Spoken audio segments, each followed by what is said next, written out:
we go to goal again here, so we were just looking at health. We'll go ahead and disable health on the use the lose option there.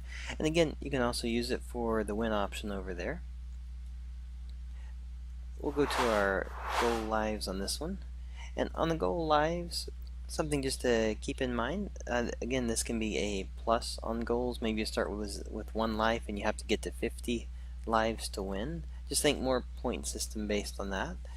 Also, you could say that when a player actually dies, so that if you've played with this before and you notice that when your player gets to the very end state, when he gets to a dead state, he's dead permanently because he lost all his lives. So at this time, you could actually be checking against it so the player can be taken back to the main menu, or they can take back to replay the same level again. So in that scenario, we could say that use the lose on this one. We could say it's going to be greater than, actually we'll say less than or equal to condition 0, require at least 1 player to die. And if we have 1 player die at all, then we'll say instant. Sometimes you may be playing a multiplayer game where you want to have 3 or 4 friends playing, but as long as at least 1 player can get through the level, then you get to you could still win. This type of play would be if anyone dies, you're instantly stopping. Alright, so if we have that, then let's go back to our player here.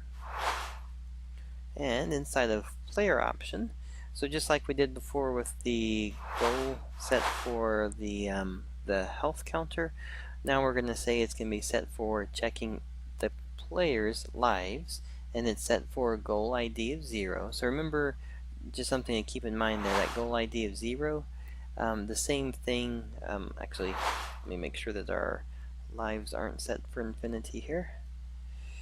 And they are. There we go. So we'll turn off that, but we'll have 3 here.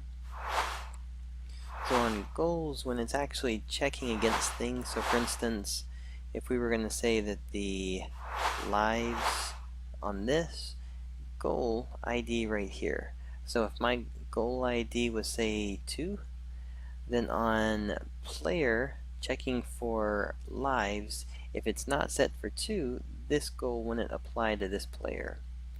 Alright, so that's the only thing that has to be lined up, or not, depending on which players you're trying to make sure can or can't accomplish those goals for it.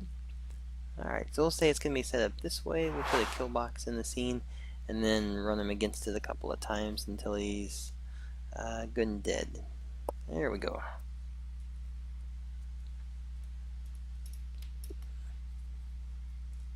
So the player runs in, dies once, dies twice, and then dies, loses. Notice it faded out because of that die on fade. So if you didn't want the player to fade out, but you wanted him to stay in his lost state until it reloaded the scene, remember default player, you can just go down to the die state on the player and the little skull fading. You can just say turn off die fade right there.